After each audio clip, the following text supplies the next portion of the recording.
I noticed you're grabbing your phone here. Yeah, with Is the it because you're worried I'm going to do this?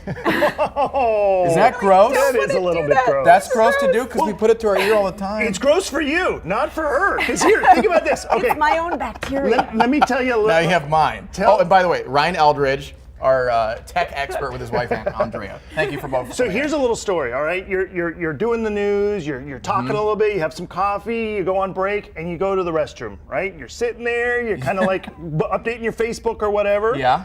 Well, if you think about it, you set your phone down, then you wash your hands, and you pick your darn phone back up. Well, that is disgusting. It is the most disgusting thing we have. So here's the thing. It's actually 10 times more bacteria on your phone than on a toilet seat. Yeah, and so imagine we often go like this, oh, my phone's dirty. Oh, yeah, that's clean. That's perfect. A little now. breath on it and then just rub it right off. Yeah. You may just want to throw this out now. I know, it's all done. And so you might reach for the Clorox wipes thinking, oh, well, let me just kind of clean that off. But the chemicals are too harsh on something like that, and it can melt the screen and do all kinds of nasty stuff to it. And stuff. So this is something called wireless wipes. Here, I'll hold one of these up. These are called wireless wipes. These guys are cool because they come in these really fun scents. So you've got like rosemary, peppermint, and green tea cucumber, so super fun. And you just use them on all of your products. They don't mess up the screens, and you can just wipe them all down. And the guy who invented this, he got a staph infection on his face for putting his cell phone up. Yeah, from his phone. From his phone. Yeah, so these are like $3 at Walmart. Pick up a ton of these and just keep them around, keep them in your bag, and kind of clean all your stuff off. I mean, the same thing would apply to your car keys and other things that you carry around with you. Well, the thing about the wireless wipes is it's because of the screens on your electronics, how easy they are to scratch. You know, most things you can use a Clorox wipe and just get it completely disinfected, but you know, we use our clothes to wipe off our phones and buff them and stuff. It's just these guys are just a quick, easy, fast thing. You can just bring them with you. Another thing you can do is just grab a little spray bottle, throw about 50% rubbing alcohol, 50% water in there, spray on a microfiber cloth, turn off your phone first and take it out of the case, and you can wipe it down. That'll kind of clean it out. You want to make sure you power it down because the little water and stuff can get in there, but the alcohol will let it evaporate if it gets on any electronics. And we should put emphasis on the fact that we're talking about your bacteria on your phone. It's not when you're having a friend use your phone for a second. Like there's enough bacteria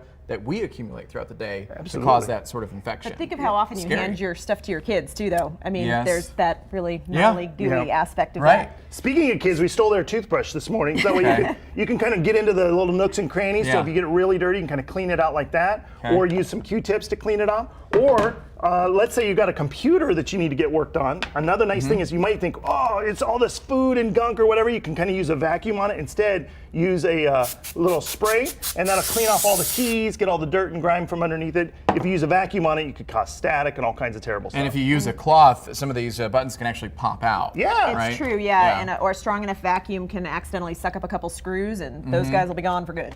Or one of the last tips is use a little bit of hydrogen peroxide to clean your earbuds, because there's all kinds of gook and nastiness on the inside of those. True. Put a little hydrogen peroxide on a Q-tip, and you can kind of clean out all that gook and grime and stuff. Right. And last but not least, if you've got an old cell phone or old electronics or anything like that you're just kind of like taking up space in a drawer in your kitchen, take it into a Verizon store and they'll donate it so that way it can help victims of domestic violence. Oh, that's good. Hopeline. That's so good. They have a group called Hopeline where basically you can turn in chargers, you can turn in the phones themselves, accessories. They'll take anything, whether it's working or not, from any carrier, and they'll use it to benefit domestic violence. That's good, but I'm thinking to what is at my house right now. It's a brick phone that's on display in the living room.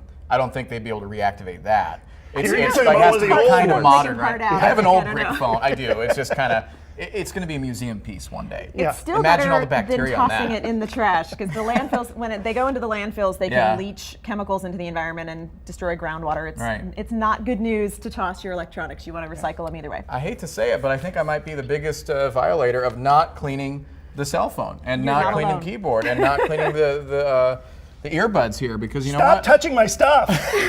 You're so disgusting. I'm gonna have to clean all this now. At least you're well equipped to disinfect the whole table after I leave, which is right now. Ryan Eldridge and his wife Andrea, thank you both for coming in. Oh, I shouldn't do that either. Right?